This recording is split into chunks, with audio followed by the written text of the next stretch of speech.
Okay, I've had a lot of people asking, and how I get my stuff so clean. I'm gonna show you what I do is I get me a turkey baster, and I started, right there some of the stuff I have worked up. Now, I don't know how I'm gonna do this, but what I do is take my turkey baster here, and once I get my machine cleaned out that I ran this in, and then I just take this pan, tilt it up. All this is the good stuff. There's a lot of gold in there, minus 100s, but I take my turkey baster and rinse it out of my pan on my table. And you know, I set my table a little higher angle, which you can see how slow some of this stuff's running. I don't have to worry about any of my gold coming off, and I just get it, start working it over toward the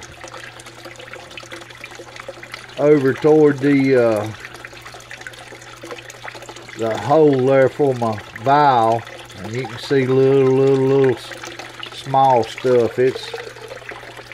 I just fluff it up with that brush and let that black sand get cleaned out of there. This one's wanting to run, so I'm gonna go ahead and drop him in there. There's one. There's 4, 5, 6, 7, 8, 9, 10.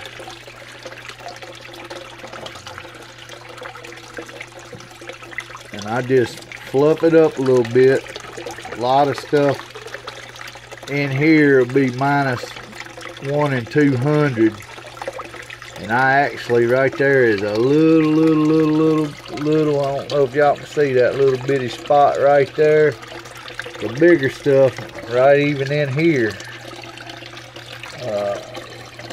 Right there is a tiny spot.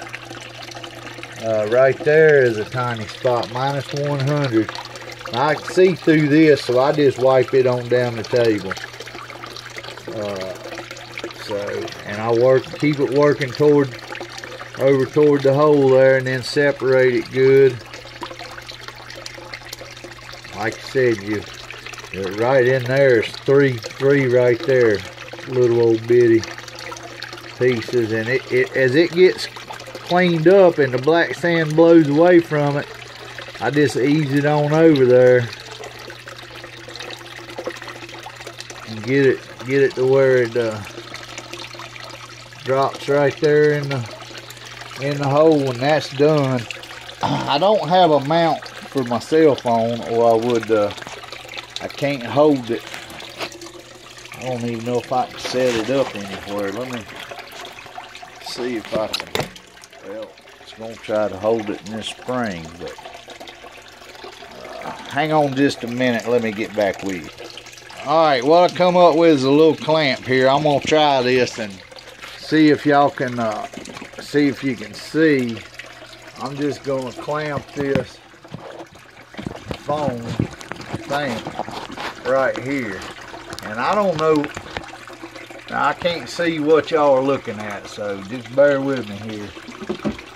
So I get my water out of here, and I just run me a little dirt in there, hold my pan up. I don't see any right there in it, but get to the slick side of your pan right there, son. So I just tilt it up, run a little bit off in there, set my pan back down, take my brush, and I just fluff it up. Right there goes a piece of lead shot that's round.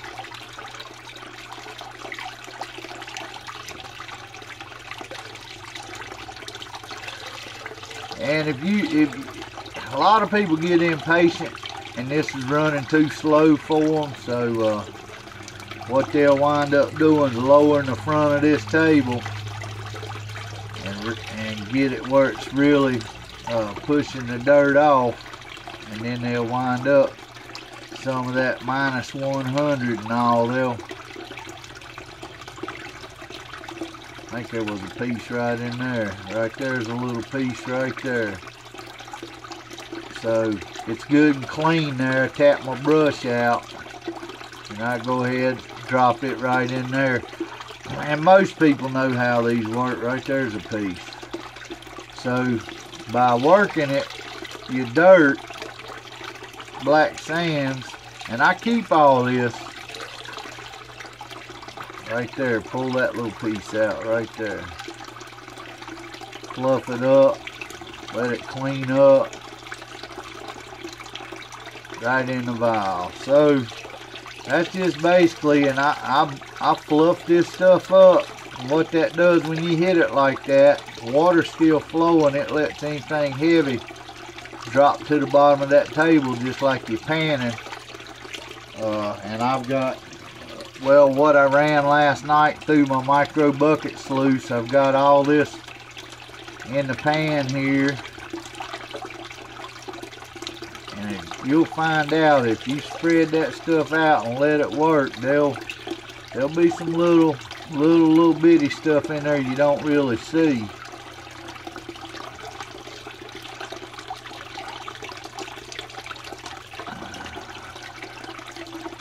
I hadn't, I know there's been a couple, but you see how it's spreading out there. If you had a piece stuck here, it's not going to get away from you because it'll stop when it hits something. So I always try to leave a little bit of safety catch in here on your table.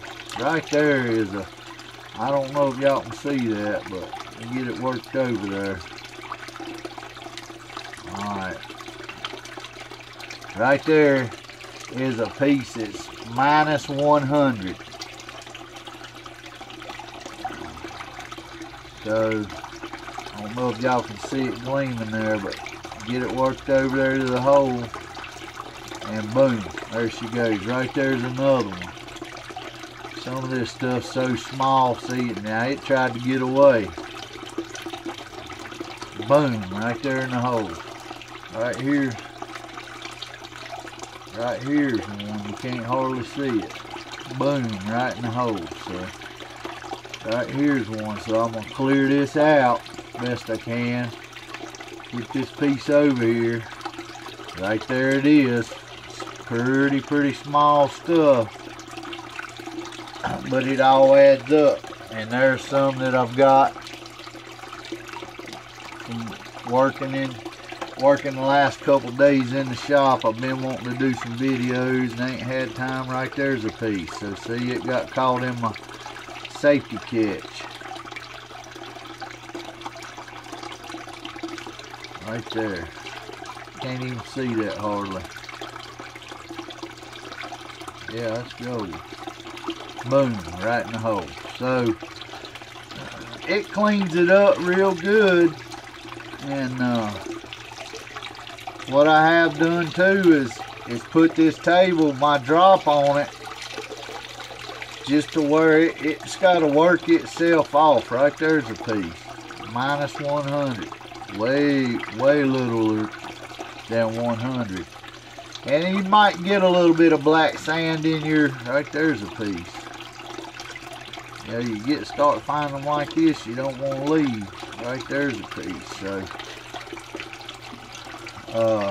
you just let the water do the work. Don't get no hurry, and patience, you know, pays off in the long run. So and I found that piece. You know, you can see how fast it's taking this stuff off. So it's and my foam is kind of raggedy. The 3M material they use in here, but we sell it. I sell boxes of the Scotch-Brite green, and then cut it to size. I buy it by the, I guess you would say it's a contractor's case or whatever, the way we sell it, but you just, you know, every once in a while fluff it back up. If there's anything in there, it'll show up. Of course, I got 3 lights on it, a couple 100-watt lights, and I really thought about a UV light. to help with some of this small stuff. But oh, right here's a piece trying to get away down the edge. Watch this. Ah, I lost it. Might be in your brush. Check your brush. Just dip it out. A lot of stuff gets built up in that brush. Right there it is. It's so small you can't see it.